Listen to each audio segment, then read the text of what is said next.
नमस्कार, मी नरेंद्र भागडीकर, मूळतः नागपूर, मग मुंबई, मग दुबई. मागचे 20 वर्ष दुबईमध्ये आहे आणि सोशली वेल कनेक्टेड. आपला जो उरलेला वेळ असतो तो मी समाजच्या कार्यामध्ये सेवेमध्ये देत असतो. आजच्या तारखेला मी महाराष्ट्र मंडळ दुबई म्हणजे MPFS चा कार्याध्यक्ष आहे आणि मी पहिल्यांदाच या मराठी विश्व संमेलन आलो आहे.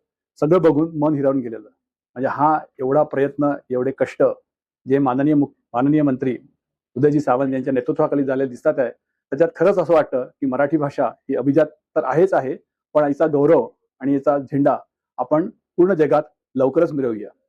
माननीय मुख्यमंत्र्यांनी सांगितलंच आपल्याला की याच्या पुढचं जे हे आहे विश्व मराठी संमेलन हे विदर्भात होणार, म्हणजे नागपूर होणार. ही माझी मातृभूमी आणि मला खूपच आनंद झाला की मला हे ऐकण्यात आलं आणि आम्ही तिथे नक्की असूच. त्याच्यानंतर त्यांनी एक निवेदन पण केलं माननीय मंत्र्यांना आपल्या की याच्यानंतरचं तिसरं जे असेल ते भारताच्या बाहेर असावं आणि त्याच्यासाठी दुबई सज्ज आहे. दुबई म्हणजे भारताचं दुसरं घर. त्यामुळे आम्ही सर्वजण महाराष्ट्र मंडळाच्या वतीने किंवा तो जिथे काही एवढा मोठा 1.5 लाख मराठी समाज आहे तो पूर्ण तयारी करून विश्व मराठी संमेलन जर दुबईत झालं तर आम्ही असाच प्रयोग तिथे करण्याचा प्रयत्न करू. सर्व प्रकारचं जे इथे अन्न आम्हाला म्हणजे भोजन जे मिळालं त्याच प्रकारचं भोजन म्हणा, व्यवस्था म्हणा, हे करणं आम्ही सज्ज आहोत.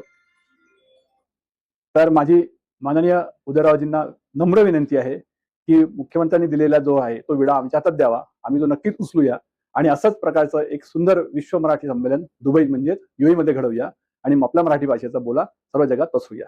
नमस्कार.